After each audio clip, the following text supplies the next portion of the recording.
Boker Tov. Alors aujourd'hui, on va faire une petite vakasha. On va faire un petit arrêt sur l'étude de nos mères. On a étudié sur Chava au mois de Elul, Sarah, Rivka, Rachel. Et puis avant de commencer sur Léa, on va faire une petite interruption et on va parler de quelque chose qui, je pense, est important pour les femmes. On va parler de la beauté. C'est-à-dire, vous êtes d'accord? Oui. Ken? Et... Comment? Qu'est-ce que tu dis, Ilana? Votre sœur est très belle, d'ailleurs. Gentil, pardon. On a dit votre sœur, elle est très belle. Très belle. D'accord. Et vous aussi, vous êtes très belle. C'est normal, elle n'était pas là. Tu vois, aller chez tes parents, ça peut te faire des. Alors, en fait, on a en tant que femme et en tant que femmes qui vivons dans une période qui est une période très particulière, et on vient d'un monde occidental où la beauté a une place prédominante, et étant donné qu'on veut quand même se lier à des valeurs juives, c'est le but de notre étude. C'est le but de notre peuple de retrouver nos propres valeurs à tous les niveaux. C'est-à-dire, il y a tout un monde à remanier, des valeurs à remanier du début jusqu'à la fin. Et il n'y a rien qui finalement n'est clair. Parce que on a reçu des choses de façon évidente pour nous, et puis on se rend compte que c'est pas aussi évident que ça. Et quand on parle de beauté, on parle de quelque chose quand même qui est présent dans la vie de tous les jours, et on voudrait mettre les choses au clair. Alors on a une étude qui est faite, et on va commencer par un passouk de Michelet, les proverbes. Les Michelet, c'est les proverbes qui ont été dits par le Shlomo Améler, par le roi Salomon. Et c'est un passouk qu'on dit tous les vendredis soirs. Sheker achen vehevel bayofi. Vous connaissez? On va le marquer.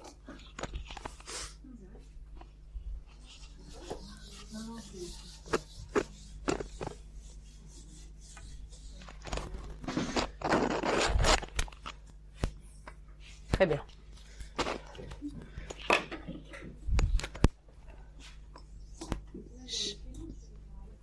C'est dans Eshetraïl. C'est dans Eshetraïl. Avant le Kiddush.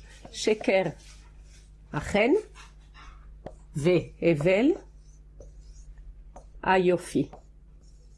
C'est le début du passouk. Qu'est-ce que ça veut dire? Sheker achen vehevel ayofi. La grâce est mensongère. Chen, c'est la grâce. Et la beauté est éphémère. Evel. Evel, c'est vanité. Evel, vous savez ce que c'est le Evel? Evel, c'est quand on est à l'extérieur et qu'il fait froid, on a de la buée qui sort de la bouche. Ken? Comment on appelle ça? Vapeur? C'est-à-dire quelque chose qui n'a pas de consistance. Ah, tu fais comme ça, ah, ça n'a aucune consistance. Ça n'a pas de... Donc, on nous dit Sheker achen vehevel ayofi, et c'est un passouk qui est dit dans le Eshetraïl. Ça serait bien qu'un jour on étudie Eshetraïl. Maman, ça serait très bien. J'essayerai de me préparer pour ça. Oui. Bien sûr. Chen, c'est la grâce.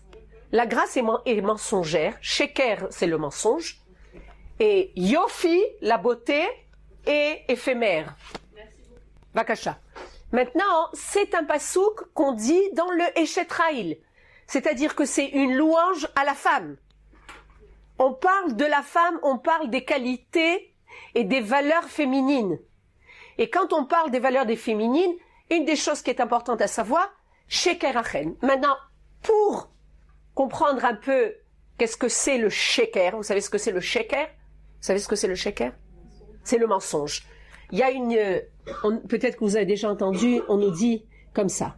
Quand on écrit les lettres en imprimerie, Sheker est écrit comme ça. C'est-à-dire, dans le Sheker, il n'y a pas de base, il n'y a que des pointes. Vous voyez? Ce n'est pas quelque chose qui est bien établi. Sheker, l'opposé du sheker, c'est quoi? Émet. Il y a fait. Regardez comment émet est écrite. Vous voyez? Il y a une stabilité, il y a deux pieds, il y a quelque chose qui est bien posé. Même dans les lettres, on voit ça. Le sheker, c'est le émet. Les lettres de l'alphabet, c'est de Aleph à Taf. Et au milieu, il y a le même. C'est-à-dire, tout est bien établi. C'est le émet. C'est quelque chose qui tient debout, qui a les pieds sur terre, qui tient debout, qu'on ne peut pas faire bouger. Tandis que le sheker, il a qu'un pied. Il est bancal. Il tient, voilà. Il tient pas bien. Où ça? Non, le kouf, il n'est pas écrit comme ça. Le kouf, il est écrit comme ça. D'accord? Le kouf, c'est comme ça. C'est-à-dire que le kouf, il a bichlal pas de pied. C'est-à-dire, il transperce le sol, mais il n'est pas établi sur le sol. Le shin, il a qu'un pied, le resh, il a qu'un pied. D'accord?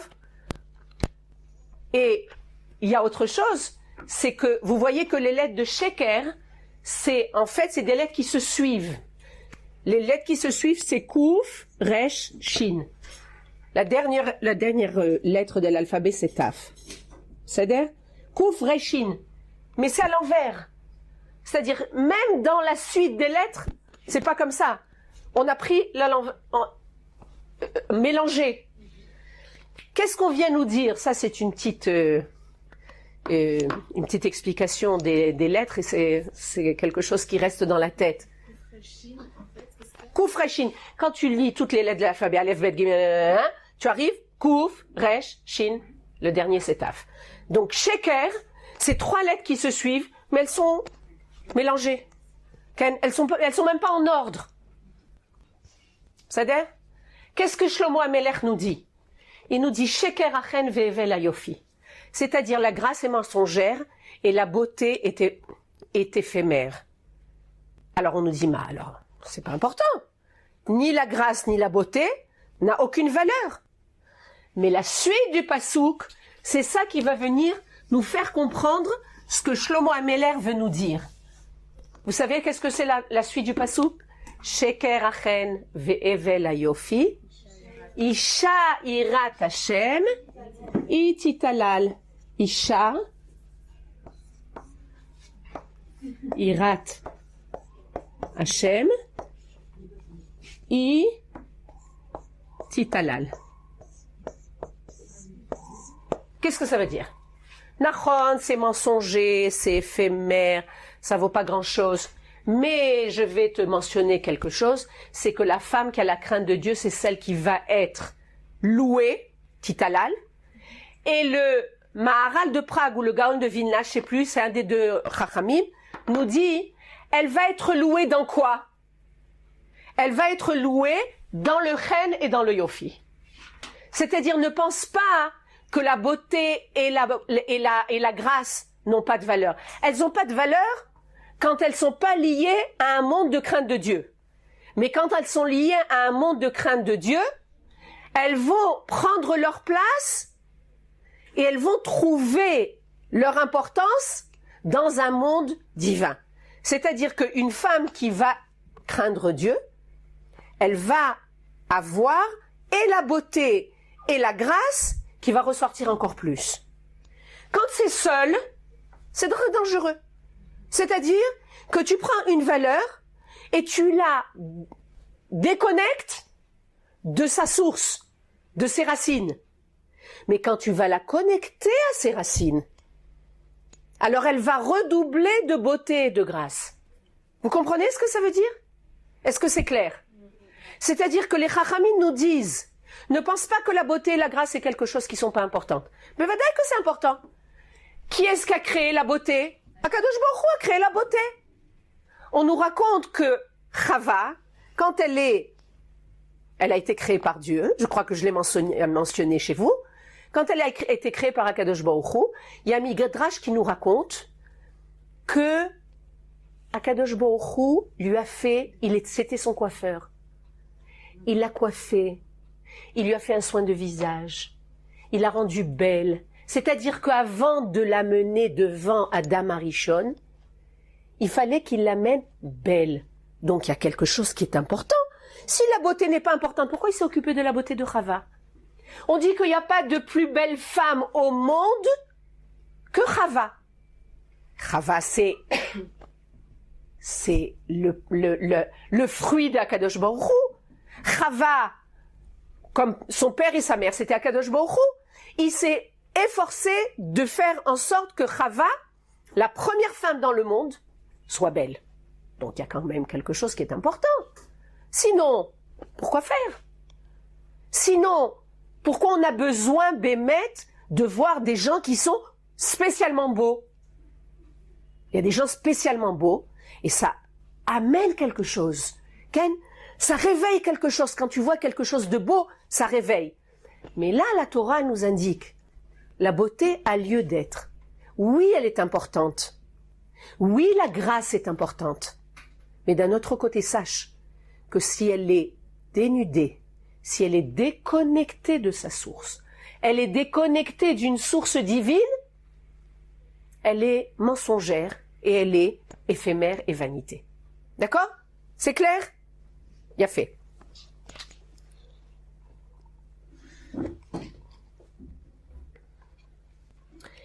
Et là, on va prendre... J'ai une feuille que j'avais photocopiée, après je me suis dit, c'est peut-être plus compliqué de déchiffrer, vous voulez qu'on la photocopie?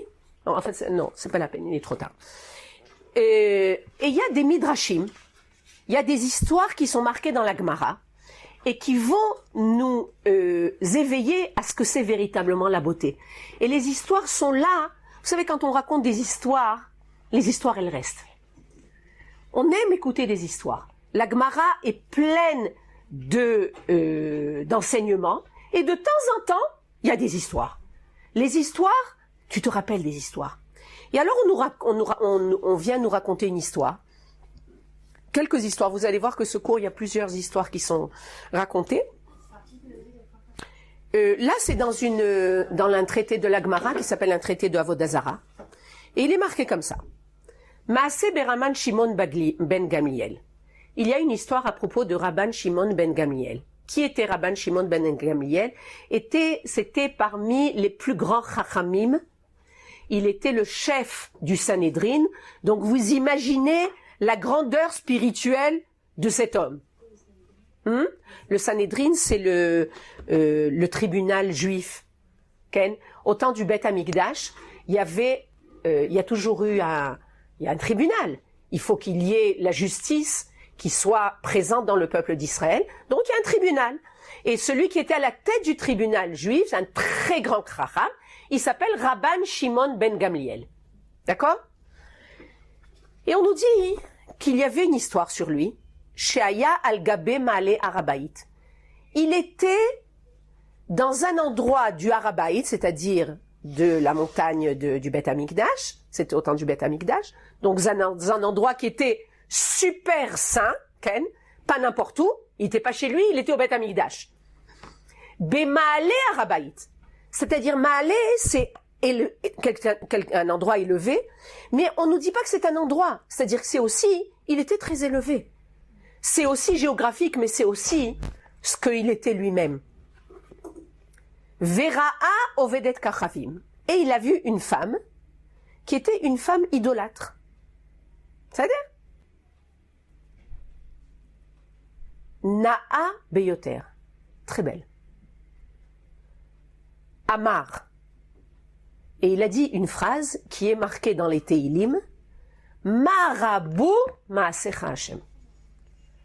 Comme sont grands tes actes, Dieu. Viens nous dire, Akrega. Imaginez-vous, Ken, il faut se remettre un petit peu dans la scène. On va se remettre dans la scène. On voit un super tzaddik, Ken, Bon, de nos jours, qu'est-ce qu'on va prendre? Le Rav Mordechai Eliyahu, Zichrono Livracha, le Rav Ovadia Yosef, c'est des immenses en Torah, d'accord? Immenses. Il regarde une femme, non seulement il est dans le Beth Amikdash, on ne sait même pas ce que c'est d'être dans le Beth Amikdash. Il est à un degré, le degré le plus élevé du peuple d'Israël. Et il voit une femme, mais c'est pas seulement une femme, c'est une femme idolâtre. Tu te dis, l'homme intime, ça convient pas. Mais c'est marqué dans la Gemara. Et qu'est-ce qu'il dit? Marabou Maaseh Hashem. Dieu comme tes actes sont grands. Pourquoi il a dit ça? Parce qu'il a vu devant lui une beauté extraordinaire. C'est-à-dire que finalement, c'est pas qu'il a vu une beauté et il a été impressionné par la beauté de cette femme seulement. Il a lié la beauté de cette femme avec les actes divins. C'est-à-dire que la provenance de cette beauté, c'est Dieu. Comme sont grands tes actes. C'est comme quelqu'un qui va se mettre devant un paysage merveilleux et qui va dire « Akadosh Baruch Hu, comme ta créature est magnifique ». C'est exactement la même chose. Là, c'était une femme. Mais c'est pas parce que c'était une femme, c'était parce qu'elle était belle. Il n'a pas vu la femme, il a vu la beauté. Comprenez ce que je veux dire? Mais la Torah, c'est-à-dire la Gemara, c'est notre livre où on puise nos sources. La Gemara aurait pu mettre cette histoire de côté. C'est-à-dire, elle ne va pas nous raconter toutes les histoires qui se sont passées avec tous les grands chachamim. Non. La Gemara veut nous raconter cette histoire sur Rabban Shimon ben Gamliel. Pour nous dire que les grands du peuple sont sensibilisés par la beauté. Et ils arrivent à relier cette beauté au divin. Est-ce que tu vas voir une beauté comme quelque chose qui est déconnecté de racine, ou est-ce que tu vas voir dans la beauté la racine divine? On peut voir la création de Akadosh Baruch Hu, il suffit de voir une fleur, de voir la perfection de cette fleur, et de voir la grandeur de la créature divine. Et c'est ce que la Torah, à travers Rabbi Shimon ben Gamliel, veut nous enseigner. Il nous enseigne, sache relier tout ça. Et on va continuer avec les histoires. Ken?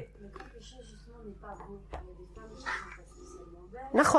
Alors qu'est-ce que ça nous enseigne? Akadosh Baruch Hu, il se dévoile dans le monde à travers énormément de niveaux. Il se dévoile à travers la beauté, il se dévoile à travers la justice, il se dévoile à travers le chesed. Ken? Il y a toutes sortes de dévoilements. Il y a véritablement, comme tu dis, il y a des fois des beautés qui sont flagrantes, il y a des fois des beautés qui ne sont pas flagrantes. Maintenant, est-ce que, merci pour ta question Bérénice, est-ce que finalement, on va se lier comme dans un monde occidental où on va se lier que à la beauté, et lorsqu'il n'y a pas de beauté, il n'y a rien du tout. C'est-à-dire, tu vaux rien. Si une femme n'est pas belle, elle n'a pas la possibilité d'avoir une place dans ce monde. C'est un peu ce qui s'est passé avec les Grecs. Vous savez comment c'était les Grecs? Les Grecs, c'était la force, la beauté physique, l'esthétique. Les Grecs, c'est le culte de la beauté. C'était les gens qui étaient forts, les athlètes, Ken, la beauté. Ceux qui n'étaient pas dans ce monde-là n'ont pas de place dans un monde qui est géré que par la beauté. Le peuple d'Israël est conscient qu'il y a la beauté dans le monde, mais il y a d'autres choses aussi dans le monde. Que celui-là, il a eu comme cadeau, c'est vrai que des fois, c'est un grand cadeau d'avoir la beauté, mais il n'y a pas que ça. Ça peut être... nos sages nous disent que tout ce qui est en grande quantité est dangereux. Pourquoi? Parce que lorsque tu as quelque chose en grande quantité, ça peut te monter à la tête. La beauté, l'argent, l'intelligence. Ken? Comment? Possible, c'est possible. Quoique la chance, des fois, ça tourne. On sait jamais. Mais il y a quand même quelque chose où tu peux, il y a des femmes qui sont spécialement belles, et c'est vrai qu'avec un certain âge, ça diffère. Mais pendant Zénachon, il y a des gens où tu sens qu'il y a en quantité. Le kavod, il y a féméod. Vous savez, les sages, ils nous disent comme ça. Il y a une très belle expression dans la Gemara qui dit comme ça. Lorsque tu prends une bouteille et que tu mets beaucoup de pièces d'argent dedans, elle va pas faire de bruit. Mais lorsque tu mets peu de pièces d'argent, ça va faire un boucan monstre. Pourquoi on dit ça? Parce que lorsque tu as quelque chose qui est rempli, Ken, tu es rempli de quelque chose et tu sais, le secret, c'est de savoir la source de ce que tu as. Tu as beaucoup d'argent? C'est ton argent. C'est ton argent. Tu sais que ça peut tourner. Qu'est-ce que tu vas faire de ton argent? Est-ce que ça va te rendre orgueilleux, plein de pouvoir, ou tu vas dominer les autres? La beauté de la même façon. Quelqu'un de beau, on se retourne à son passage. Et il a l'instinct de, ouais, ça fait quelque chose. C'est un nisayon. C'est une épreuve. Quelqu'un qui est très intelligent, Ken, c'est une super épreuve. Pourquoi? Ça amène l'orgueil. Est-ce que Bémet, tu as compris que ce que tu as reçu comme intelligence, c'est de Akadosh Baruch Hu? Est-ce que tu vas réussir à ramener ça à sa source? Tu vas te dire, moi, j'ai étudié, je suis docteur à l'université, je suis professeur à l'université, et puis tu vas être imbu de toi-même, et ce que tu vas émettre, c'est des connaissances, mais avec beaucoup, beaucoup d'orgueil. Ça se sent très rapidement. Dans la Torah, dans un monde de Torah, il y a beaucoup de gens qui ont énormément de connaissances. D'abord, on est dans un monde, il faut savoir, qu'on est dans un monde où on a la possibilité d'avoir énormément de connaissances. Tu prends ton iPhone, tu rentres, tu sais tout. Okay? Donc tout le monde peut y arriver. La Torah, elle vient nous dire, tu veux savoir vers qui tu dois aller étudier? C'est pas celui qui a le plus de connaissances. Parce que les connaissances, tu peux prendre ton ordinateur, tu as des connaissances sans fin, dans tous les domaines. C'est celui avec qui tu arrives à étudier et à sentir que à travers lui, il y a le divin qui passe. C'est-à-dire que lui, il est finalement un porteur de la parole divine. C'est pas à lui. Il a quelqu'un, ça passe par lui, mais c'est pas lui. C'est-à-dire, quelle valeur est importante là, à ce niveau-là? Il y a féméod. C'est l'humilité. C'est de savoir que tu as un rôle et que ce rôle-là, il passe par toi. Il y en a qui doivent être de grands médecins et tu es venu au monde pour être un grand médecin pour sauver énormément de vies humaines. Il y en a d'autres qui doivent enseigner. Mais tu sais que c'est ton rôle. C'est ce qu'on te demande d'amener au monde. Et si tu as la possibilité, si tu as la valeur de l'humilité, alors tout ce que tu vas enseigner, finalement, va être propre. Vous comprenez ce que je veux dire? C'est comme un conduit. Si le conduit il est propre, ce que tu vas recevoir comme eau, l'eau va être propre. Si le conduit n'est pas propre, tu vas recevoir une eau, mais une eau qui va être polluée. Et la Torah t'enseigne ça. Maintenant, on nous raconte une autre histoire. Et on est toujours dans le domaine de la beauté. Et cette histoire, elle vient de Rabbi Akiva. Rabbi Akiva, vous connaissez toute l'histoire de Rabbi Akiva. Vous connaissez pas l'histoire de Rabbi Akiva? Qui c'est qui veut me donner un verre d'eau? Il y a ici de l'eau. Là, la bouteille, la bouteille. Ah, בסדר. תודה רבה.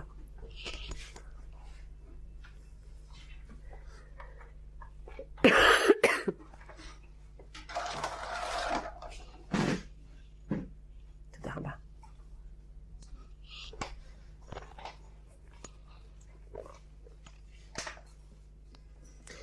Et on nous raconte comme ça. Rabbi Akiva, Ra'a Eshet Tornosrophus Aracha. Il a vu une femme. Il vivait au temps des Romains, Rabbi Akiva. Et il a vu la femme de Tornosrophus Aracha. Un homme mauvais qui s'appelle Tornosrophus. Yarak, il a craché. Sachak, il a ri. Vebacha, et il a pleuré. Et la Gemara vient nous expliquer pourquoi il a craché, ri et pleuré. Yarak, chez Aïtaba mitipas rucha. Pourquoi? Parce que chaque enfant naît d'une semence qui est impure, Ken. C'est-à-dire que pour amener la vie, ça vient de quelque chose qui est impur, a priori. Sachak, de ita de megaira venasivla. Il a vu que viendra le temps, dans le futur, où elle va se convertir, cette femme, et elle va se marier avec lui.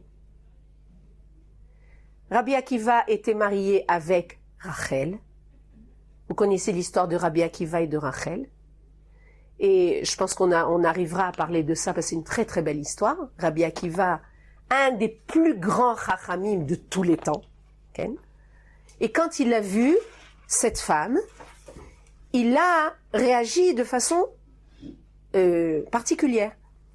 Il a ri parce qu'il a vu qu'elle allait être sa femme. Vebacha, et il a pleuré. Pourquoi il a pleuré? Et il est marqué dans la Gemara, chez Yofize Atid Leibalot. Qu'est-ce que ça veut dire? Que cette beauté, faut croire que cette femme était spécialement belle, que cette beauté va par la suite se perdre. Quand cette femme ne va plus être dans ce monde, il n'y aura plus l'apparition de beauté. Ma, tu pleures pour ça? Parce que la beauté que porte cette femme en elle ne va plus être présente dans le monde? Ken! Il y a quelque chose qui apparaît de divin dans la beauté. Et quand cette beauté n'est plus là, eh ben, il y a un manque qui va se faire dans le monde. C'est quoi en fait la beauté? La beauté, c'est l'harmonie. Quand est-ce qu'on voit quelque chose de beau? Lorsque toutes les particules sont en harmonie. Quand vous allez voir un beau paysage, d'accord? Des fois, on est devant un paysage merveilleux. C'est quoi un beau paysage? Un beau paysage, c'est pas un ciel bleu turquoise. Tu vois un ciel bleu turquoise, tu dis, ouais, il est beau ce ciel. Mais tu n'es pas en admiration devant le ciel bleu turquoise. C'est quoi, tu es en admiration devant un beau paysage quand tu vois une harmonie des formes, des couleurs. Tout est en place. Il y a le ciel qui a toutes sortes de couleurs. Tu as un paysage autour de toi. Tu as quelque chose qui forme un ensemble, un tout qui est un. Où tu vois l'unité dans tous ces éléments qui sont complètement différents. De la même façon, quand on écoute une belle musique, un bel orchestre, quand est-ce qu'on est en admiration? C'est vrai que quand on écoute Julie avec son piano, c'est merveilleux. Mais j'imagine que pour quelqu'un qui connaît la musique, quand il y a un orchestre où il y a énormément d'instruments, et que tous ces instruments-là vont émettre un son qui est un son harmonieux. C'est quelque chose d'extraordinaire. Et quand il y a un son qui n'est pas harmonieux, hop, tu vas te dire, oui, ça sonne faux. Ça va pas. Ça te fait, ça te fait pas. Tandis que quand c'est harmonieux, tu fermes les yeux, tu te dis, oh, tu entends l'harmonie. Tu entends l'unité. Tu sens l'unité dans le monde. Et c'est quoi l'unité? C'est la divinité. Et quand la Torah, la Gemara en l'occurrence, vient nous parler de Rabbi Akiva, on nous parle de gens immenses. Tu vas pleurer parce qu'il n'y aura plus cette beauté. Nachon. Là, on parle d'une beauté physique. Mais si on dit que la beauté, c'est plusieurs éléments qui amènent à la beauté, alors c'est le physique plus tout le reste. Le spirituel aussi, tu veux dire? Ouais. Mais là, il nous parle de la beauté physique. Quand Rabbi Akiva voit cette femme, il voit sa beauté. Comme une œuvre d'art. Tu es devant une œuvre d'art. Quelque chose où tu te dis, oh, mais c'est une merveille cette œuvre d'art. C'est une merveille. Et puis tu vas voir cette œuvre d'art piétinée, déchirée. C'est une douleur. Regardez une œuvre d'art de... Quand on regarde une œuvre d'art, on ne regarde pas que la forme, on regarde le fond, ça nous parle. Enfin, moi, je regarde plus loin que l'image que j'ai en face de moi. C'est exactement ce qu'il a vu aussi. C'est-à-dire que d'un côté, il a vu l'œuvre d'art qui va te ramener toute cette harmonie de cette œuvre d'art qui va te ramener au divin.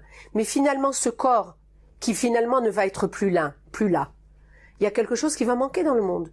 C'est vrai que bon, on peut arriver au fait que, vadaï, qu'on arrive au monde futur et tout ça. Mais cette révélation de Dieu dans le monde à travers la beauté, il va y avoir un manque. Tu comprends? C'est-à-dire que quand on va voir, imaginez-vous quand on va au Louvre et qu'on voit Mona Lisa, Ken, comment elle est protégée? C'est inimaginable. C'est un dessin. C'est que un dessin. Là, on vient nous dire, ça c'est un dessin et regarde comment il est protégé, ce dessin. Moi, je te parle de la beauté vivante. Et Akadosh Baruch Hu a décidé de se dévoiler dans le monde aussi à travers le corps. Pas à travers seulement le spirituel, aussi à travers le corps. C'est la raison pour laquelle tu dois faire attention à ton corps. Il est porteur de quelque chose. C'est clair? Et on continue. Et tout ça, dans la Gemara, on nous parle d'un autre très grand chacham qui s'appelle Rabbi Elazar. Rabbi Elazar chala. Rabbi Elazar a été malade. Nichnas Rabbi Yochanan levaker oto. Un ami à lui, un grand chacham aussi, qui s'appelait Rabbi Yochanan, est rentré le visiter, faire Bikur Cholim. Très grande mitzvah de faire Bikur Cholim. Il faut savoir que quand on fait Bikur Cholim, c'est on ressemble à Kadosh Baruch Hu. Pourquoi? Parce que quand Akadosh Baruch Hu a demandé à Avraham Avinu de faire la Brit Mila, il est allé rendre visite à Avraham Avinu. C'est-à-dire de faire Bikur Cholim, c'est une énorme mitzvah. On a l'impression, mais c'est-à-dire elle est malade et tout ça. Non, c'est une très grande mitzvah.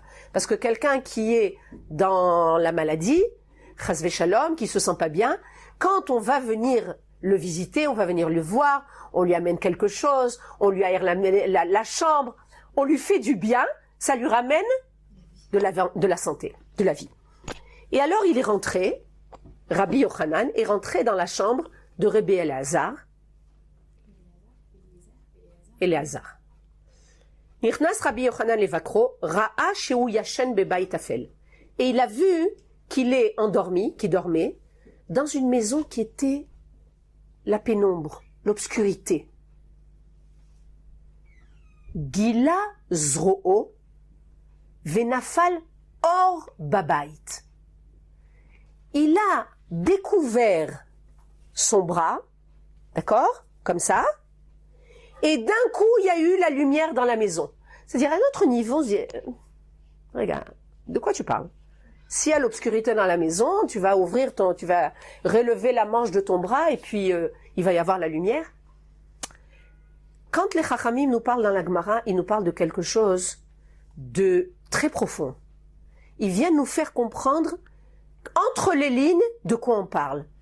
Et on raconte que Rabbi Yochanan était d'une beauté extraordinaire, à tel point que la Gemara nous raconte que lorsque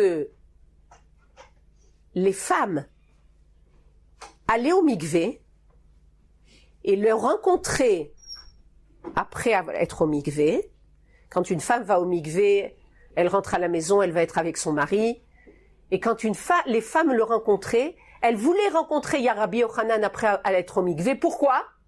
Pour enfanter des enfants qui allaient être beaux.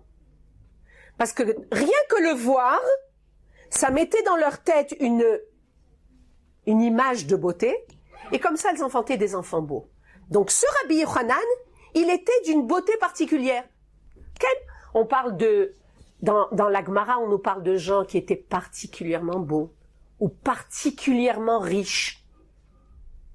Il y avait un Rav qui s'appelait Rabbi Yehuda Nassi, qui était particulièrement riche.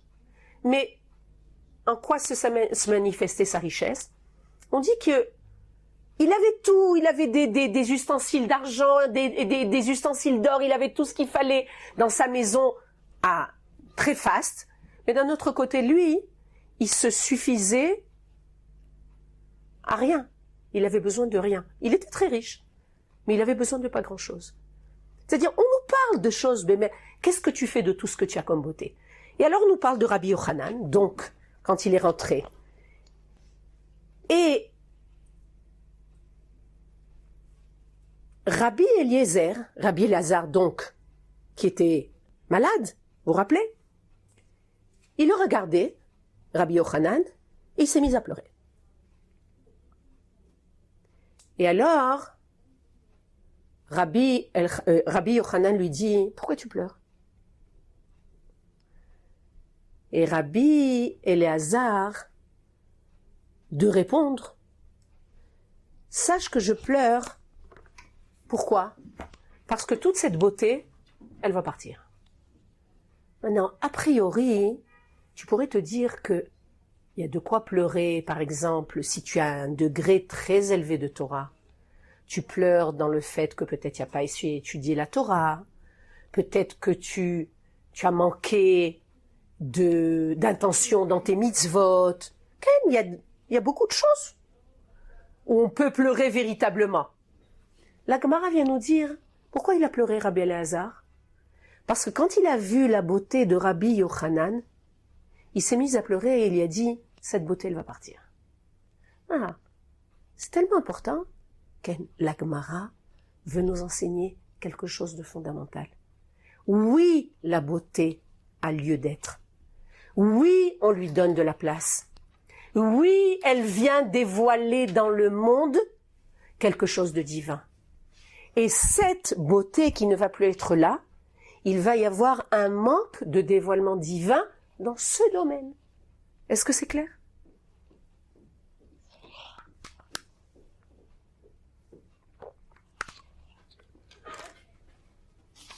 Maintenant, la Gemara nous dit, pour continuer sur la beauté, elle nous dit qu'il y a 3 choses qui amènent, comment on va traduire ça en français? En hébreu c'est comme ça, marrivim et da'ato shel adam. On va l'écrire.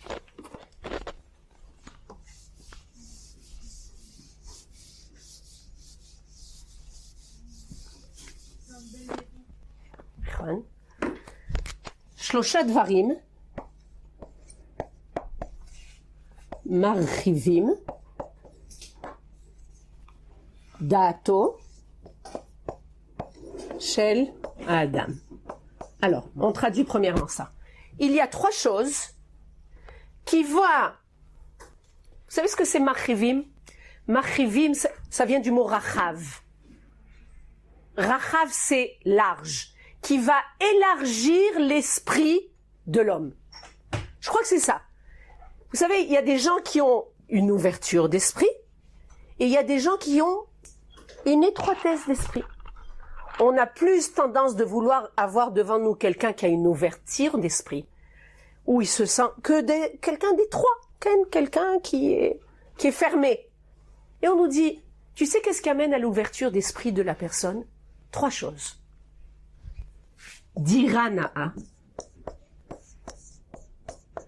Kelim Naïm ve'isha na'a.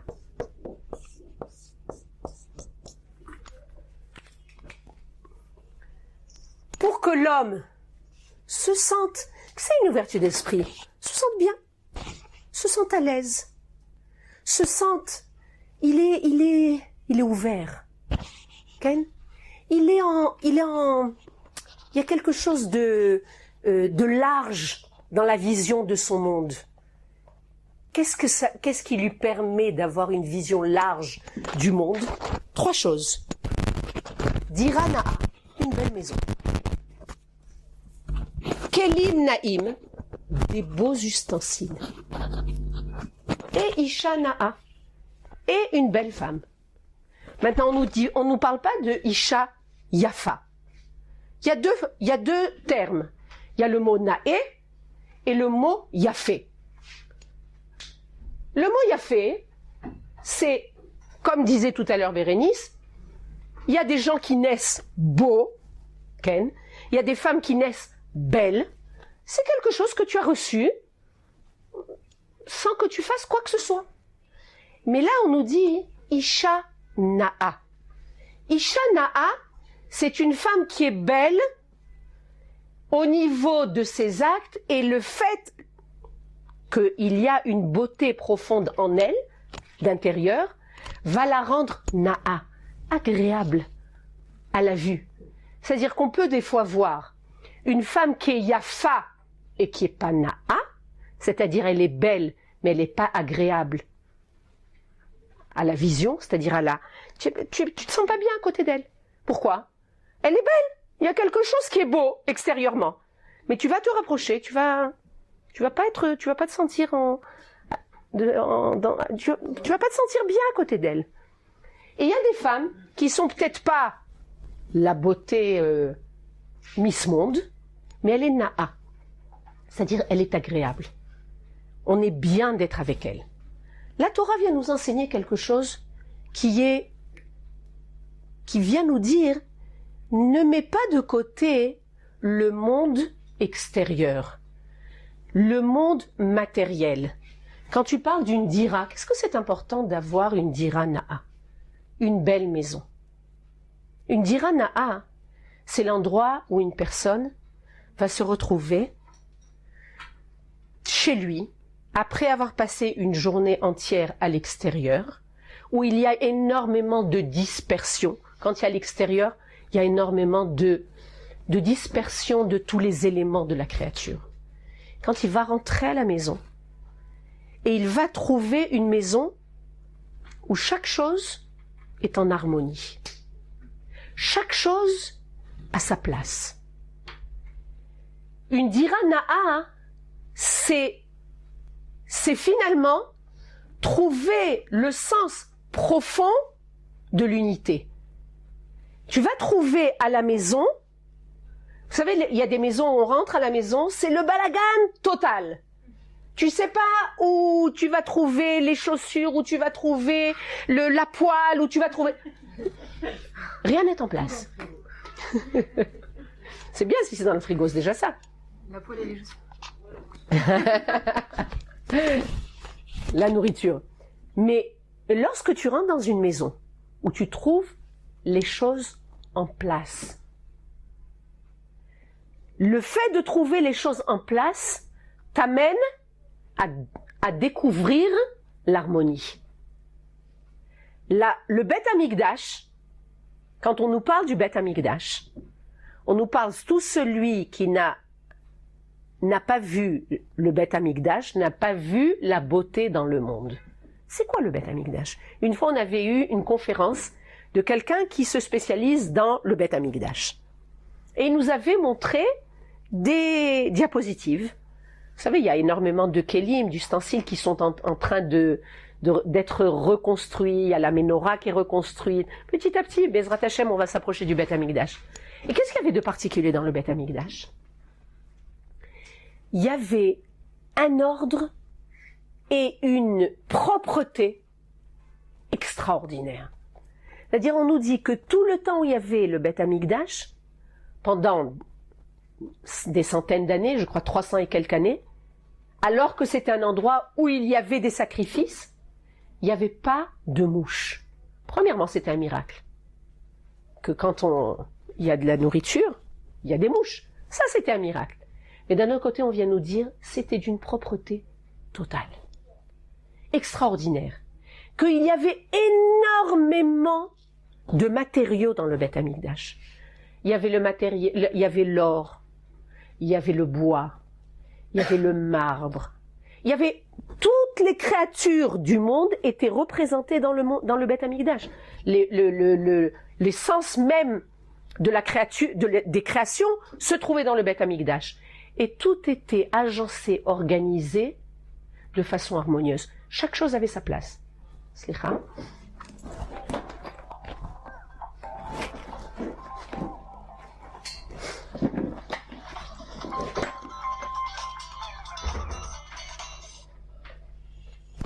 Allô?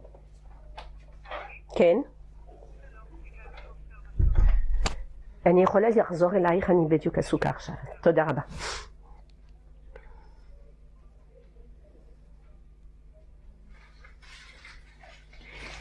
Et donc ça, quand on parle du Beth Amikdash, on parle de ce que doit être une maison. Quand on parle à des femmes, c'est important que les femmes aussi entendent ça. Une maison, c'est un endroit où on arrive à découvrir l'unité divine. Comment tu arrives à découvrir l'unité divine? Tu vas parler de Dieu toute la journée? Est-ce que dans une maison, on va parler toute la journée de Dieu? Non. C'est pas ça de l'évaluation de l'unité divine. C'est pas seulement de parler de Dieu. C'est de vivre l'unité. Pour vivre l'unité, il faut que les choses soient en place. Il faut qu'il y ait un équilibre très particulier de chaque chose. Julie, fais-nous participer. Non, pardon. Non, c'est important. Je disais que les choses soient bécédères. Il y a fait, soit bécédère. Ken, Bidiouk, dans l'ordre. Ken, Hana. C'est pareil pour nous quand, par exemple, notre armoire, il est un peu des fois dans la galère, et après, d'un coup, on le remet en place. Il y a fait. Nous aussi, on a remis de l'ordre. Il y a fait méode. Il y a fait méode. Ça reflète. Je vais vous raconter quelque chose qui fait partie de ce qu'on vient de dire. Et il y a quelques années, il y a une femme qui avait mis en place des ateliers de travail sur les midotes. D'accord? Mais elle parlait pas seulement des midotes. Elle disait on va faire un travail de midotes. Comment on fait un travail de midotes? Ça s'appelait Shitat Amegirot. Vous avez entendu parler de ça? Non, j'imagine que non, parce que c'est très israélien. C'est quoi Shitat Amegirot? Shitat Amegirot, c'était comme ça. Tu vas prendre un tiroir. Megira, c'est un tiroir. D'accord? Tu vas prendre un tiroir. Disons le tiroir de la cuisine, des couverts. À travers le rangement du tiroir de la cuisine, tu vas faire un travail sur tes midotes. Comment on fait ça? C'est quelque chose d'extraordinaire. Elle disait comme ça. Premièrement, regardez, vous prenez le tiroir des Megirot, le tiroir des couverts. Dans un tiroir de couverts, il doit y avoir des couverts, d'accord? Mais en général, tu as et les couverts, et la poêle, et tout ce que tu veux, et le tournevis, et les pièces d'argent, et tout ce que tu veux, les allumettes. Tu vas premièrement donner une définition à ton tiroir. Là, regarde, comme ça on arrive à réparer nos midotes. Ça fait partie d'une réparation des midotes. Je veux être quelqu'un d'ordonné. Il faut commencer par quelque chose. Et alors elle disait comme ça, c'était très intéressant, et j'ai assisté à quelques cours d'elle, et ça m'est resté dans l'esprit. Tu prends ta Megira, tu prends ton tiroir, et tu lui donnes une définition. D'accord? Disons que tu as défini ton tiroir comme étant le tiroir découvert. C'est-à-dire? Maintenant, le tiroir découvert, c'est le tiroir découvert. Maintenant, c'est possible que tu décides que dans le tiroir découvert, il y ait aussi des ciseaux. C'est toi qui définis. Mais au moins, tu as défini. Et une fois que tu as défini, tu vas prendre ton tiroir et tu vas lui donner sa définition. C'est quoi la définition? Vous savez comment on dit une définition en hébreu? Agdara. C'est Agdara. De quel mot ça vient? Du mot Geder. Une définition, c'est que tu as mis autour de la chose un Geder. C'est-à-dire, comment on dit un Geder? Une barrière. Il a fait. Une barrière, c'est quoi une barrière? C'est-à-dire que tu lui as donné une délimitation. Todaraba. Une délimitation. Tu as décidé que cette Megillah, c'est une Megillah qui va contenir en elle des couverts et puis ce que tu as décidé, mais pas trop. Sinon après ça deviendra plus une Megillah de couverts. Et puis tu as une Megillah et les femmes, je me rappelle c'était des femmes, des mamans, des mères de famille, tout ça, qui arrivaient à retrouver leur stabilité à travers les tiroirs. C'est-à-dire, il y a un tiroir où on va le définir comme un tiroir de collants. Ou les collants avec les chaussettes. Okay? Mais que les choses, elles soient délimitées. Au clair. Mais la Torah, elle vient, elle nous dit, on est dans un monde qui se révèle à travers le matériel. On n'est pas dans un monde d'âme. Quand l'âme, elle était là-bas, elle était là-bas. Mais maintenant, l'âme, elle est venue dans ce monde. Et l'âme, elle est venue dans ce monde et elle se dévoile dans le matériel. Donc, tu ne peux pas le mettre de côté, le matériel. Tu dois lui donner sa place. Et quand on parle de beauté, on parle de ça. On parle du fait que quand une maison d'Irana'a, c'est une maison où on trouve le seder, la propreté, l'ordre, l'harmonie, il est bon de vivre dans un endroit pareil. Il est bon de se retrouver dans un endroit où les choses sont en place. Vous savez, le propre de Dieu préserve de la maladie, ce que c'est. La maladie, c'est lorsqu'il n'y a plus d'ordre. Lorsque des cellules commencent à fonctionner sans qu'elles soient en harmonie avec tout le reste du corps, c'est le tohu-bohu. Exactement. Quand est-ce que Akadosh Baruch Hu apparaît? C'est lorsqu'il y a l'ensemble qui est en ordre. Chaque chose est en ordre. La Torah nous apprend à vivre chaque chose en ordre. Il y a les parents, il y a les enfants, il y a les profs, il y a les élèves. La Torah vient nous dire, tu sais quoi, viens, on fait de l'ordre. Les enfants, ils n'appellent pas les parents de leur nom, par leur nom, par leur petit nom. Ken? Papa? Maman? Non, de nos jours, il y a là, c'est mon copain. Non, c'est pas ton copain. C'est ton père. Ça peut être, ton père peut être aussi ton copain, mais n'oublie pas que c'est ton père. N'oublie pas que toi, tu es l'enfant. Tu es l'enfant de ton père. Kabed et avicha ve'et imecha. Parce que lorsque toi, tu seras parent, il faut que tu comprennes ta responsabilité en tant que parent. Parce que celui qui ne comprend pas sa responsabilité en tant que parent, son enfant, il est perdu dans le monde. Il y a des parents, ils savent mettre des enfants au monde, mais ils ne savent pas être parents. Est-ce que les choses vont être en place? Est-ce que toi, tu as compris que tu es Am Israël et que les autres, c'est pas Am Israël? Maintenant, qu'est-ce que c'est Am Israël? C'est ce qu'on étudie. C'est faire apparaître le divin dans le monde. Vous comprenez? C'est-à-dire que les choses soient en place. Mazé kelim naïm, des ustensiles. C'est quoi des ustensiles? Fadaï que c'est aussi des assiettes, des belles assiettes. C'est très agréable de manger dans de beaux ustensiles. De mettre une belle table, c'est agréable. J'avais une tante. J'ai une tante, la pauvre, elle est toujours là, Bémet. Que Dieu lui donne une longue vie. C'est à chaque fois qu'elle mettait la table, je me rappelle en plein milieu de la semaine, c'était une table avec une belle nappe, bien arrangée. Tu dis là, au milieu de la semaine, tu vas manger un petit quelque chose. Là, on est en train de passer un moment autour de la nourriture. La nourriture, c'est pas seulement un besoin physique. Le moment de manger, c'est un moment social. le physique. Bien sûr qu'on remplit notre corps. Mais c'est aussi un moment social.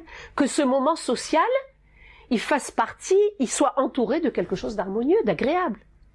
Maintenant, les kelim naïm, comme on dit, c'est les ustensiles, mais les ustensiles aussi au niveau spirituel. C'est quoi les ustensiles au niveau spirituel? Il y a des buts qu'on doit atteindre dans le monde. Pour arriver au but, on a besoin de kelim, on a besoin d'ustensiles.